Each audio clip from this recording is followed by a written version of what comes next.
Muchas gracias, Augusto. Amigos de todo el Perú y del mundo, esto es Rey con Barba. Otra vez para comentar las principales noticias de la semana. Estuve con gripe, no con COVID, la semana pasada, por eso no pude acompañarlos. Muy bien, empezamos.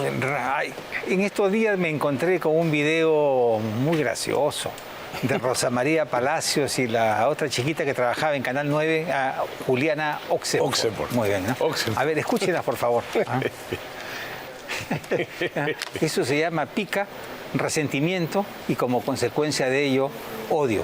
Pero el odio nunca paga bien. A los que odian se les nota y pierden toda credibilidad. Por eso muchos se encuentran sin trabajo, como ellas, por ejemplo. Y yo le recomiendo a cualquiera, le recomendaría a cualquiera de ellas que vaya a los barrios populares y entre en la noche, los domingos, por ejemplo, cualquier día de la semana, pero también los domingos, y que vea qué canal está puesto en los restaurantes, por ejemplo.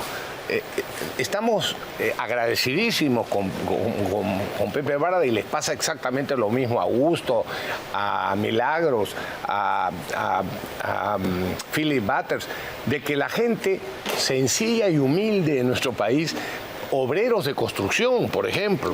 ¿Y en los mercados? En los mercados, vendedores ambulantes, gente que se gana honestamente la vida limpiando vehículos, por ejemplo. Lo he visto el otro día en el parqueo, lo he vivido en el parqueo del Regatas, del Club Regatas. Gente que agradece estos programas y agradecen que les expliquemos. Así que dice que Willax está solamente visto por la gente con mucho dinero, ¿no? Ay, señor. Y para seguir con los memes, a ver, póngame por favor a mi candidato preferido, que ha comenzado su campaña con ferocidad en el norte del Perú, sobre todo. A ver, ahí está Bellido, Guido Bellido. Y yo he puesto en mi cuenta de Twitter, en este mar de vanidades, cualquier anchoveta se cree delfín, ¿no? Muy bueno, y mientras el gobierno, a través, por supuesto, del Ministerio de Cultura, sigue desperdiciando nuestros impuestos, o nuestro dinero que le damos al Estado a través, o que nos quite el Estado a través de nuestros impuestos, sigue malutilizándolo para financiar películas de todo tipo de rojos, ¿no? De gente que en realidad le ha hecho un daño enorme desde el punto de vista económico, desde el punto de vista político, desde el punto de vista social al Perú. En cambio hay otros, poquísimos, que por su cuenta, ¿no? y consiguiendo sus recursos por su lado, hace documentales verdaderamente estupendos. Aquí vamos a ver un cortísimo de 50 segundos, un documental que se llama Con el alma en vilo. Ya fue estrenado en el 2020, pero su productor, el destacado cineasta, que ya ha hecho, me parece, 5 documentales estupendos, Luis Enrique Cam, lo ha subido a YouTube, o sea que lo pueden ver de forma gratuita. Pero fíjense ustedes, una pequeñísima introducción. Resumen de 50 segundos. Sí, para que vean lo interesante y lo bueno que es este tipo de videos y de documentales. Era el año 91, el 17 de mayo del 91. Ese día me encontraba yo de servicio. Habíamos trabajado el personal toda la noche, cuando aproximadamente a las 8 de la mañana de esa fecha se nos comunica de un artefacto explosivo en el pueblo joven Año Nuevo. Fuimos, me acuerdo que fui acompañado de 2 efectivos más, entre ellos el sargento Manuel Valenzuela. Llegamos al lugar, habían dejado un artefacto tipo banderola frente a un nido de niños. Luego de poner en práctica el protocolo de intervención, estábamos trabajando el artefacto, lo habían incrustado en una base de cemento. Cuando estábamos en plena acción, se produjo la explosión. Mi compañero, el sargento Valenzuela, perdió un ojo, una pierna y un brazo. El que habla, las vistas. Hasta ahí recuerdo. Un extraordinario recuento y registro histórico de los cobardes ataques de Sendero Luminoso y del MRTA y de cómo hubo héroes verdaderamente anónimos que expusieron su vida, y por cierto, la siguen exponiendo, para evitar el daño material y humano que causaban y que causan los violentistas, los sinvergüenzas y por supuesto los terroristas, ¿no? Vale la pena verlo, dura una hora, pero es muy bueno. Y esta historia no ha concluido. Acabamos de escuchar en Contracorriente al ex senador de Izquierda Unida, el señor Rolando Breña, a quien nosotros conocemos hace muchísimos años y siempre se ha caracterizado por ser un político radical, pero también esforzándose por ser un hombre sincero. Dialogante. Rolando Breña es de los pocos rojos que... Dialogante, sí. Muy dialogante, además respetuoso. Y él efectivamente, ¿no?, dice algo que es muy fácil de confirmar. No te puedo decir que Castillo fuera militante senderista, pero sí era filosenderista. Sí, Movadef. Y el Movadef, ¿qué era? Un instrumento de sendero luminoso. Esta es la razón por la que apenas llega el señor Castillo al gobierno, lo primero que hace es reconocer al FENATE, ¿no?, y combatir a los maestros para liquidar al SUTE. Porque el gran enemigo del FENATEC, es decir, Sendero Luminoso, era el SUTE controlado por Patria Roja, ¿no?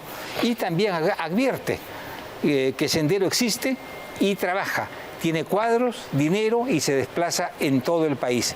Están metidos en todo el tejido social y sigue siendo un peligro para la sociedad. Y dice algo bien interesante. De Dina Boluarte no me acuerdo, dice, ¿no? De repente era muy pequeña. Pero de César Acuña sí me acuerdo, ese. Era un camarada. Eso explica por qué lo ayudó tantas veces a Castillo, ¿no? Por supuesto. Claro que sí, ¿no? Así que tenía sus antecedentes rojos, claro.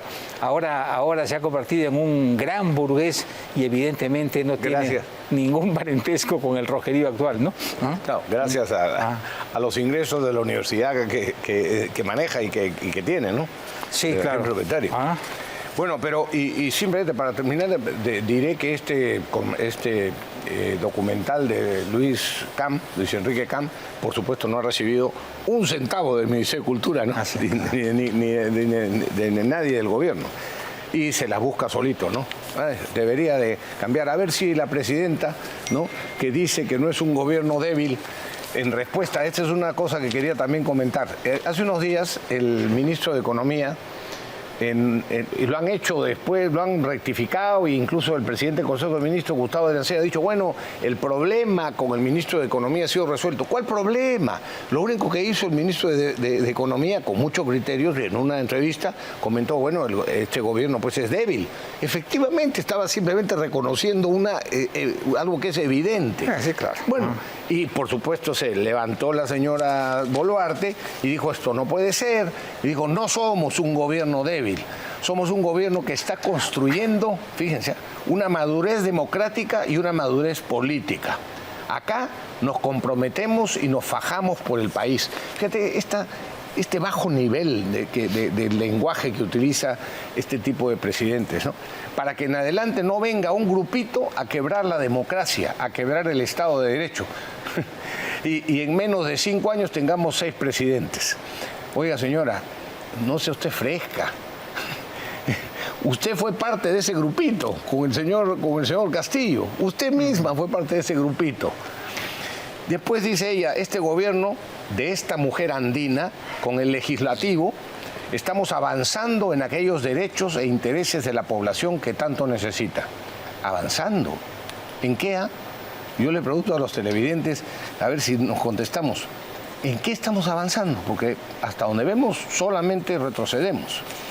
Ya pues, señora presidenta, usted y su presidente del Consejo de Ministros deberían de recordar el dicho, dime de qué te ufanas, de qué te jactas, es otra manera de decirlo, y te diré de qué adoleces. Y además debería darle vergüenza el autoalabarse, ¿no? Solo los mediocres y los acomplejados se autoalaban y nunca, por supuesto, aceptan las críticas fundamentadas. Aunque un cura muy sabio dijo una vez, el que no se elogia, de ruin se muere. De ruin se muere, sí. Así que decía, si nadie te elogia, tienes que ver la manera de autoelogiarte con prudencia. Por dice, eso ¿no? decíamos en broma con Pepe Barba, cuando estábamos en el Congreso, con otros congresistas, ¿no? Juguemos en pared, pues, señor. Nadie nos alaba, nosotros, así que alábame tú y yo te alabo, y así hacíamos con otros amigos, ¿no? Oye, pero hablábamos antes de Rolando Breña, que es un comunista muy simpático, la verdad, ¿no? Muy simpático. Y yo he conocido a muchos así, como Alfonso Barrante Lingán, por supuesto, pero conocí a otro, Edmundo Murrugarra, que fue senador. También. Muy agradable también. Yo recuerdo que un día hice unas escalas y terminé en el aeropuerto en Curazao.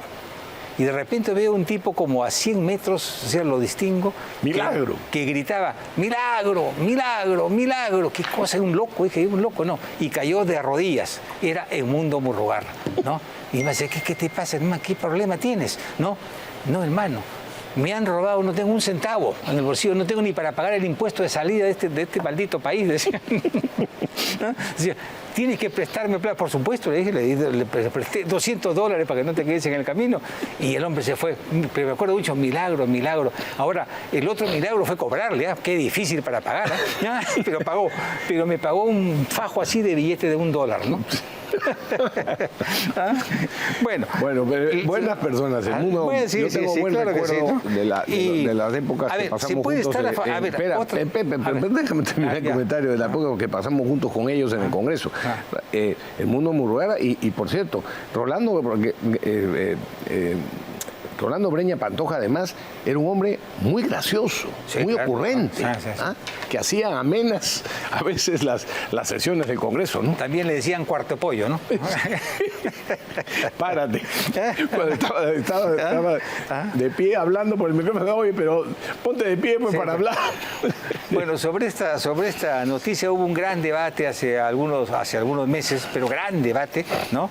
Sobre los viajes de la señora Dina Boluarte. Bueno, se puede estar a favor o en contra, pero el Tribunal Constitucional declaró que la ley que permite a la señora Boluarte despachar vía remota es perfectamente constitucional o no afecta contra la Constitución. Evidentemente, todas las sentencias son discutibles y pueden ser criticadas, pero ya esta es la última palabra, ¿no?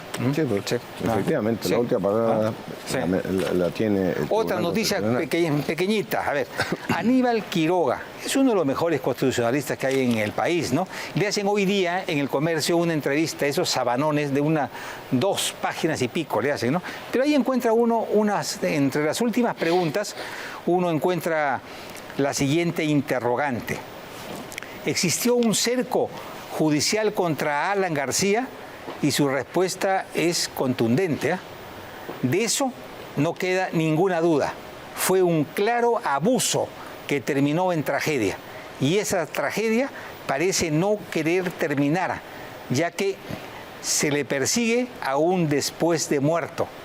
¿Por qué? Porque da rédito, ¿no? Lo cual debería darles vergüenza a los perseguidores de cadáveres, ¿no? Y esta otra le pertenece al general Hernani, que fue ministro del Interior. Él dice también de forma contundente, le preguntan sobre la DIVIAC y sobre Colchado, sobre el coronel Colchado, y él dice, yo desde siempre he dicho que Colchado es un agente político y que la DIVIAC es una entidad política dentro de la policía. Esa es la razón por la que se están tomando ciertas medidas, dicen que de emergencia, para ver de qué manera se le da profesionalismo y seriedad a esta institución que está tan desprestigiada, ¿no? Y en ese desprestigio, a ese desprestigio ha contribuido esos abusos que han venido cometiendo Colchado y sus secuaces, bueno, a las órdenes, por supuesto, de estos 2 fiscales que son, lo dijimos en este programa, probablemente antes que nadie, peligro público, ¿no? Especialmente este señor que parece que algo tiene en la cabeza, o mejor dicho, algo no tiene en la cabeza, ¿no? El señor Pérez, el famoso José Domingo Pérez. Pero también han contribuido para la fama supuesta en favor de ellos al principio y durante bastantes años, determinada prensa, ¿no? Que los ponían tanto a los fiscales como a Colchado y a la DIVIAC como si fueran la élite moral de la policía. Y aquí en esto que voy a comentar tenemos una noticia que podría mover el cotorro de una forma muy fuerte, ¿eh?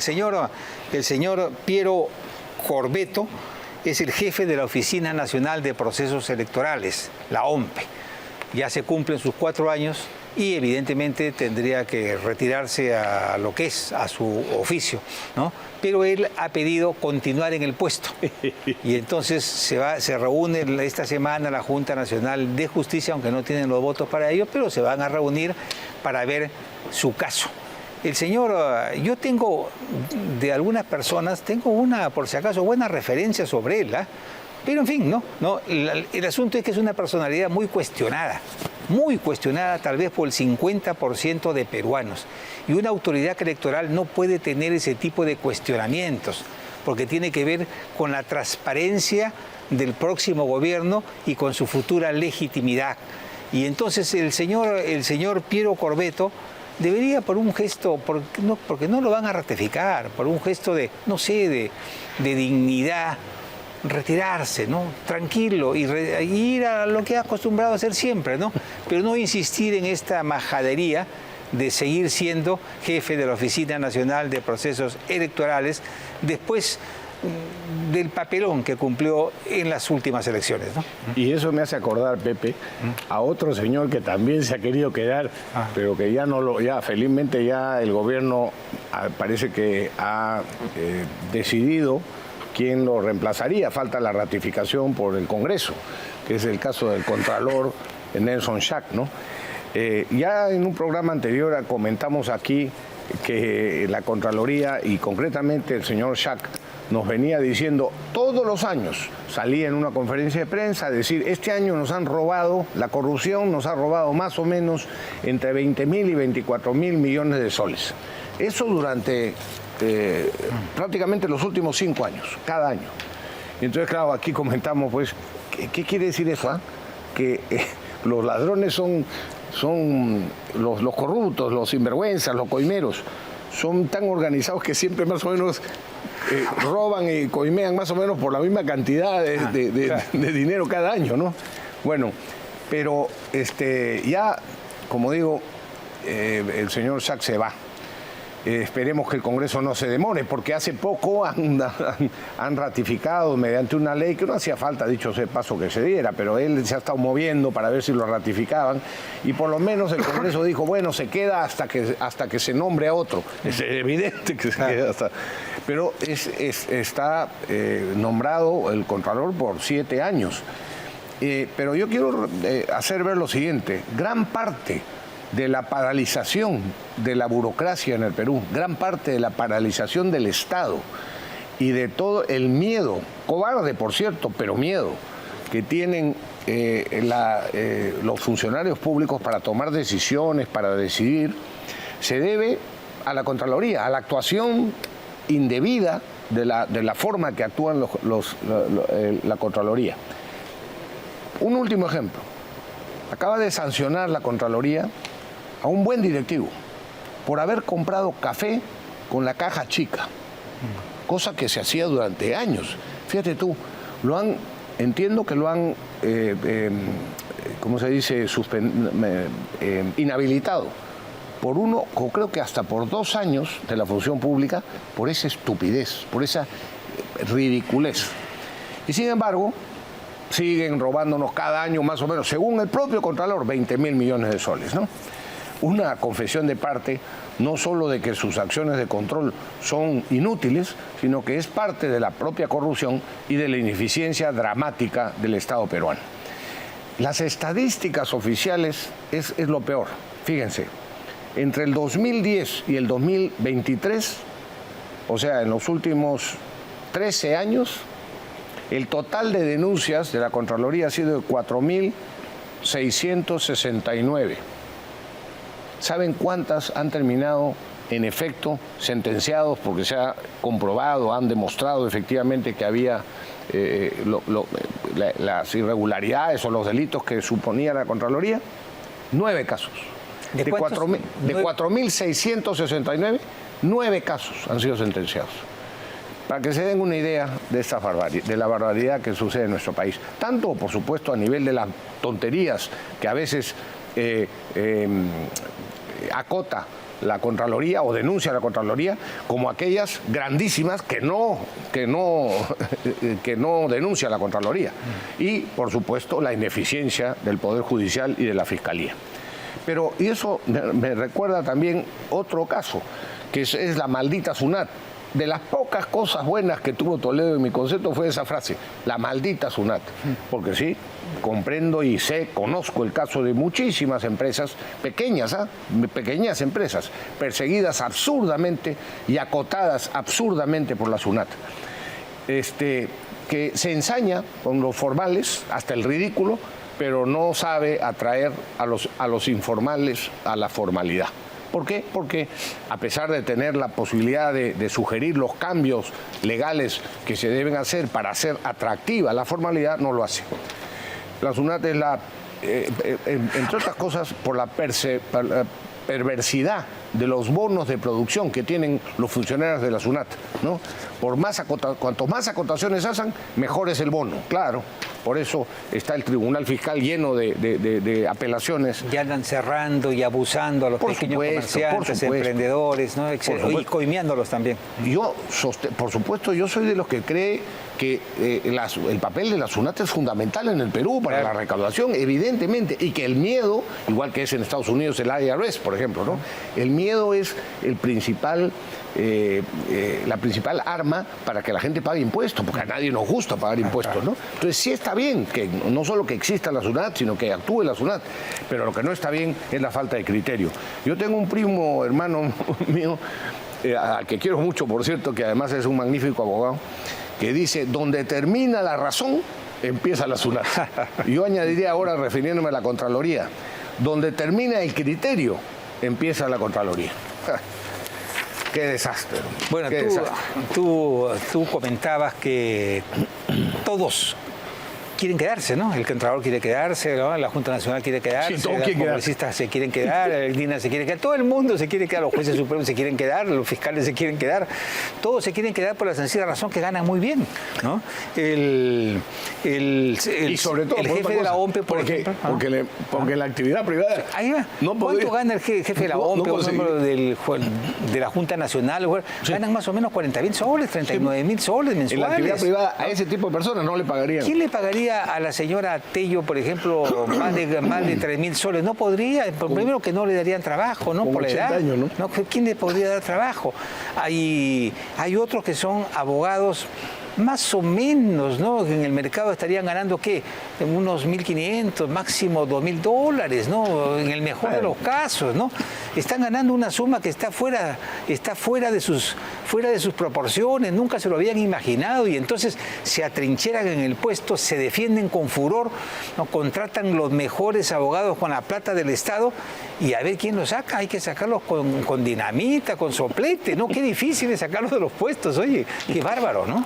Qué bárbaro, ¿no? Bueno, y no estamos diciendo tampoco, por lo menos en mi opinión, a mí me parece muy bien que el Estado a ese tipo de altos funcionarios les pague bien. Les pague bien, ¿no? Porque efectivamente hay gente capaz y honesta que no está dispuesta a trabajar por el Estado por sueldos ridículos, ¿no? Porque en actividad privada ganan eso o podrían ganar eso y mucho más. El problema es cuando se nombra en esas instituciones a gente que no está capacitada y que son, francamente, dejan mucho que desear, y bueno, no digamos si encima son corruptos, ¿no? Dicen, el argumento es que hay que pagarles bien para que no sean coimeados, pero el asunto es que si una persona tiene valores morales muy endebles, es decir, va a recibir el bono, ¿no?, que supuestamente evita que sea un corrupto, y va a recibir también el bono de la corrupción, ¿no? O sea, es como el argumento que daba Tuesta para los partidos políticos. Hay que financiar a los partidos políticos porque de otra manera la corrupción los va a financiar. ¿No? Si una persona es corrupta, va a recibir la plata del Estado, claro, y va a recibir la plata de la corrupción, ¿no? Es absurdo, ¿no? Claro. Es absurdo. Los partidos deberían autofinanciarse. ¿Por qué los ciudadanos tienen que pagar de sus impuestos o subvencionar a partidos que no les interesa? Y el argumento es risible. Dicen que no pueden pagar ni el agua ni la luz y que hay que socorrerlos porque son importantes para la vida de la República. Si un partido no es capaz de conseguir 500 cotizantes, 1.000 cotizantes, 1.000 militantes que coticen, que se priven de una botella de cerveza por mes para pagar la luz, el agua, es decir, no merecen llamarse partido político.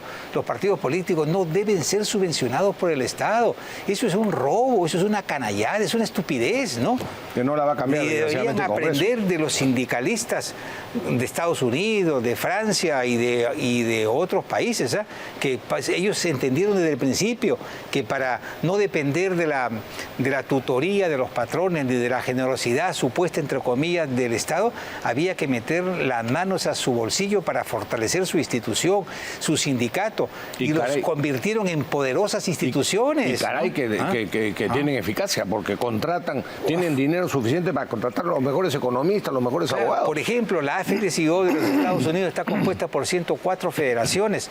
Yo fui invitado por ellos y recorrí el país del mundo sindical, ¿eh? Aracho, había que ver. Un representante de la AFL-CIO por estado gana más que un senador, y el presidente de la AFL-CIO gana más que el presidente de los Estados Unidos, y ahí sí me dieron el argumento. ¿Por qué? Pregunté yo.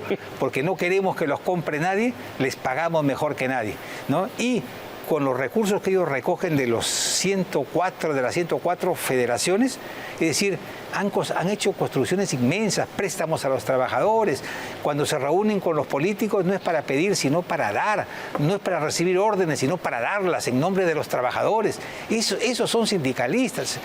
Eso debería hacerlo. Ya no vas aquí propagando sindicalismo. No, pero ese es el sindicalismo, ¿no? Porque yo cuando conversé con el presidente de la AFL-CIO, me explicaba que los latinoamericanos, a ustedes los latinoamericanos les gustan mucho las ideologías pomposas, tienen libros de este tamaño, ¿no? En cambio la ideología nuestra es muy breve, es la más breve del mundo. Yo te la conté, conté, ¿no? Con tres palabras. Tres palabras. Sí, tres palabras. Tres palabras. Queremos siempre más. Queremos siempre más. Me dijo, ya tres mucho. Una, más. Queremos siempre más, eso es todo. Y en base a eso hemos hecho nuestra organización, y ahora podemos darnos el lujo de contratar a premios Nobel de Economías para saber la rentabilidad de las empresas y saber qué podemos pedir y qué no podemos pedir. Claro, en Estados Unidos los sindicalistas... Porque comprometemos no podemos pedir más de lo que se puede, porque comprometemos la solvencia de las empresas. Por supuesto, es otro mundo, ¿no? Sin embargo, aquí hay que financiar a los chiquitos de los partidos políticos, ¿no? Porque no pueden pagar la luz, porque no pueden pagar el agua. ¡Qué vergüenza, qué espanto, qué horror! Partidos así deberían ser desaparecidos como cucarachas de la mesa política. Oye, a mí me han pasado, es que estábamos hablando de este tipo de cosas, un pensamiento o lo que fuera, pero me ha parecido genial. Hay tres formas de trabajar. Entiendan bien esto. Hay tres formas de trabajar. La primera, tener una empresa privada. La segunda, trabajar para una empresa privada. La tercera, trabajar para el Estado y cobrar, gracias a los impuestos recaudados, a la empresa privada. En todos los casos, necesitas a la empresa privada y el libre mercado. Es buenísimo el resumen. Pero por supuesto. Solo hay tres formas de trabajar. O tienes una empresa privada, o trabajas para una empresa privada, o trabajas para el Estado, pero el dinero para pagar los sueldos de los funcionarios públicos viene de las empresas privadas. Siempre. Oye, pero... Fíjense la importancia de la empresa privada y la estupidez que sostienen los comunistas y los socialistas. Pero el señor Piero Corvetto dice algo que es fácil comprobar, ¿no? Que las próximas elecciones van a ser violentas y porque tenemos al crimen organizado, a la minería ilegal y la tala ilegal. Estos señores ya tienen representantes en los gobiernos regionales y en los municipios hace ya varios años. Que podrían avanzar es correcto, ¿no? Pero va a haber problemas donde no van a ganar. Pero estos son empresarios del mal, pero son empresarios. Saben dónde meter su dinero. Y cuando financian a un candidato no es para perder, por lo general es para ganar. Así que tienen sus alcaldes, tienen sus regidores y tienen sus gobiernos regionales y hasta tienen sus parlamentarios. Por ahí hay un par de parlamentarios que dependen, que llegaron al Parlamento gracias a la financiación de estas organizaciones, ¿no? Así de que este es un peligro real, que no sé cómo lo están afrontando nuestras autoridades, pero esto es real, es real, y que puede aumentar, sí, claro. Exacto, que sí. Que puede aumentar, Claro que sí. porque son, justamente el Congreso de la República, el anterior, han puesto tales candados a la colaboración de los privados, por ejemplo, a los partidos políticos, al margen de que la cotización de los propios partidarios, que estoy de acuerdo, que hoy día la gente, los empresarios, digamos, bien intencionados, que antes ayudaban y que ayudaban sin interés concreto, hoy no van a hacerlo de ninguna manera. ¿Quiénes lo van a hacer? Los ilegales de la minería, los ilegales de la deforestación, en fin, toda esta mafia, ¿no? La minería ilegal y todos los... el narcotráfico, por supuesto. Oye, y quiero presentarles a este señor financiado, que ha sido financiado con una película que es muy generosa o muy comprensiva con el terrorismo. Le han dado como 670.000 soles para que haga su película, porque no puede hacer películas dependiendo del público, que es lo que ha hecho, lo que han hecho muchas cintas, como Vaguito, que se acaba de estrenar en Bolivia, en Argentina y en Nueva York, y con un éxito muy bueno. La película Vaguito, la del perro. ¿Cómo? La del perro. Tú no estás al tanto de eso. No lo he visto. Pero mucho éxito, ¿no? En cambio, esta película se subió unos cuantos días y por supuesto, nada, se acabó, ¿no? Pero ¿cuál es la lección que debemos extraer de esto, ¿no? Es muy sencilla, ¿no? Ahí está el Ministerio de Cultura no tiene un filtro, no tiene una forma, no googlea a aquellos que va a beneficiar con nuestros impuestos, porque si el tipo atenta contra el Estado, contra la estabilidad democrática de nuestro país y respaldan de una u otra manera a organizaciones subversivas, evidentemente no se debe respaldar financieramente. Y las autoridades y los burócratas que lo hacen están cometiendo un error muy serio que deberían ser fiscalizados seriamente. No es un error, es un abuso. Por el Congreso y por la propia Fiscalía. Propia Fiscalía. Las propias víctimas, fíjate, de la Federación Nacional de Víctimas del Terrorismo rechaza la utilización de fondos públicos por parte del Ministerio de Cultura para financiar películas, documentales, cortometrajes y diversas producciones que enaltecen la ideología y personajes vinculados al terrorismo, ¿no? Con estos burócratas que juegan con el enemigo, no vamos a ningún sitio, ¿no? Y hay que pararlos, y en seco, Por supuesto. Bueno, y a ver, otra vergüenza para la PUC. Un profesor de la PUC, que se llama Renzo Cavani, publicó 2 posts, o sea, 2 twitters, ¿no? Hace un tiempo. Uno es, ¿y si Irán manda un dron para bombardear el Congreso? Y 2, que se bajen al congresista Cavero. Entonces, claro, ha habido unas personas que han decidido denunciar a este señor, ¿no? Y ahí está la foto. Eso sí, ahí está este señor Cavani, por supuesto, comiendo carne en un magnífico restaurante, el típico caviar, si no comunista, que le encanta la buena vida, ¿no? Sobre eso ha escrito el doctor Caro Coria, y dice: los profesores de Derecho tenemos la responsabilidad de formar a los futuros abogados y juristas. No podemos enseñar el respeto a la Constitución, la tolerancia democrática y la ética profesional cuando en las redes sociales, sin mayor control emocional, se incita a la violencia. Decir que se bajen al congresista Cavero o sugerir que Irán mande uno de sus drones al Congreso sería suficiente para que cualquier universidad civilizada se desvincule a ese profesor. Y más si, como la PUC, demanda integridad y ética a sus profesores y alumnos. Otra vergüenza, como digo, para la PUC. ¿Dirá algo el gran canciller, recientemente nombrado gran canciller, en reemplazo del cardenal Barreto, que era el gran canciller de la Católica, ¿no? El actual arzobispo de Lima, el monseñor Castillo? ¿Dirá algo? Claro, fíjate. No lo espero. El señor Joel Caelo, que es el que ha recibido la financiación del Estado para hacer su peliculita, ¿no? Como Martin Luther King, él tiene un sueño, ¿no? Pero su sueño no es de paz, de amor, sino de odio y de sangre. En el 2018 tuiteaba así: tengo un sueño. Ahí lo pueden poner, creo que ahí estaba ahí. Bueno, pero él dice: tengo un sueño, un intenso deseo que Kenji degolle a Keiko en el preciso instante en que ésta le hunde el cuchillo en el hígado, ¿no? A su padre. A él, al propio Kenji, ¿no? ¿Ah? Ahí está el tuit. Ahí está, ¿no? ¿Ah? Un cuchillo en el hígado al Benjamín de esta estirpe mafiosa y nefasta, ¿no? Muy bien, muy bien. Me imagino que este espíritu generoso, ¿no? Y humanitario lo traslada a las películas que el Ministerio de Cultura financia. Muy bien, felicitaciones pues entonces, ¿no?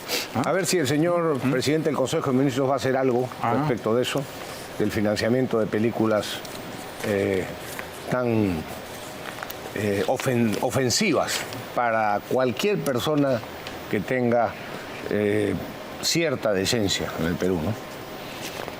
¿Qué más, doctor? El auto. Barba? A ver, pongan el auto del señor Acuña, a ver, por favor, ¿no? Aquí varios se han comprado un auto así, por si acaso, ¿no? Ahí está, ahí está. En los diarios dice que es un auto que se acerca a los $300.000, ¿no? No, no es así, ¿no? Este no es un carro que lo encuentran aquí que en el Mall del Sur, ¿eh? No. Usted no lo encuentran tampoco ni en España, ni en Inglaterra, exactamente, ¿no? Es a pedido y lo fabrican y lo personalizan y es a pedido del cliente.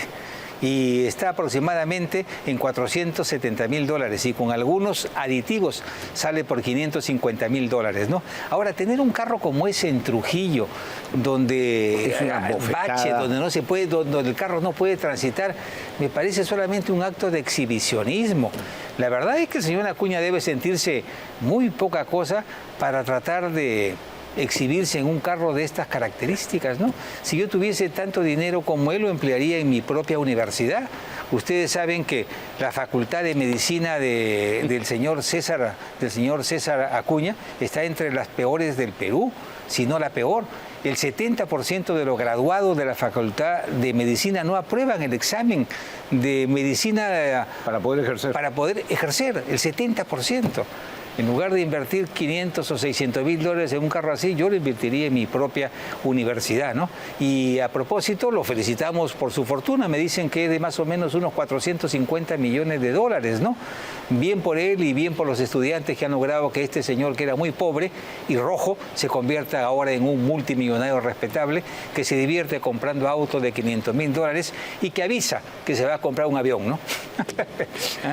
Me recuerda tu comentario. Me recuerda, y el que comentamos hace un momento también, a que ya hoy es conocido, gracias a Dios es conocido, lo que dicen los comunistas, ¿no? Y ya lo dicen expresamente. Hay un general que trabajó con Chávez en Venezuela, que cuenta que una vez quería decirle al presidente Chávez, es decir, mire usted, el problema que tenemos aquí es que esto va a complicar la vida económica y por tanto, oiga, usted le dijo, usted no ha entendido el sentido de la revolución, ¿no? Porque se trata de mantener pobres a los pobres, ¿no? Pero con esperanza. Con esperanza, para que dependan de nosotros. Porque cuando los pobres dejan de ser pobres, dejan de apoyarnos, se convierten en gente de clase media. Lo mismo ha dicho en Nicaragua el dictador, sí. Lo mismo dice, lo ha reconocido también en una entrevista Petro, y así, todos los comunistas, ¿no? Es ya pan comido, para que nos demos cuenta, todos los peruanos, que el objetivo de los gobiernos de ese tipo no es mejorar la condición económica de las personas. El video del APRA, que no fue el señor Barba. El video del APRA.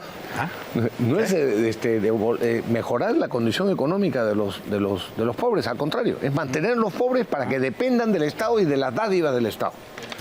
Y así cuando el señor Acuña visite sus bases, estoy seguro que van a aplaudir más el carro que a él, con toda seguridad, ¿no? Con toda seguridad. A ver, bueno, es que Acuña es uno de esos. Sí. Se convirtió en un hombre con recursos, ¿no? Y ya dejó, por supuesto, de ser comunista, ¿no? A ver, vamos, por favor, con el APRA. El APRA celebró a plaza llena los 100 años de su fundación, que fue allá por México un 7 de mayo de 1924. A ver, mira, Rafael. No, añadió la Plaza de Armas. La Plaza de Hacho. Bueno, déjenlo en pantalla completa. Por lo que se ve, aún gozan de buena salud, ¿no? Pero si de veras... Expresar Luis Alberto Sánchez una bullita para poder identificarlos. Fuerte, fuerte, que se sienta, a ver. Quiten.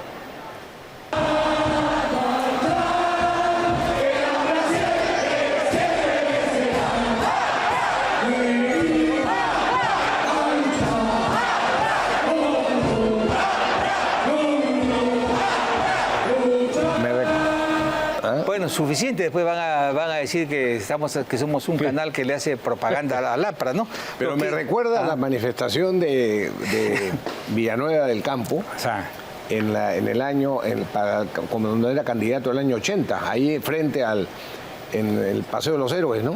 Donde es ahí frente al Sheraton, estaba repleto y así también con los pañuelos, ¿no? Este es el APRA, ¿qué les parece? bueno, por lo que se ve, aún digo que aún gozan de buena salud, ¿no? Pero si de veras quieren volver a gravitar en la política peruana, necesitan hacer cambios en su estructura organizativa, en sus marcos conceptuales y en lo que se refiere a la participación ciudadana.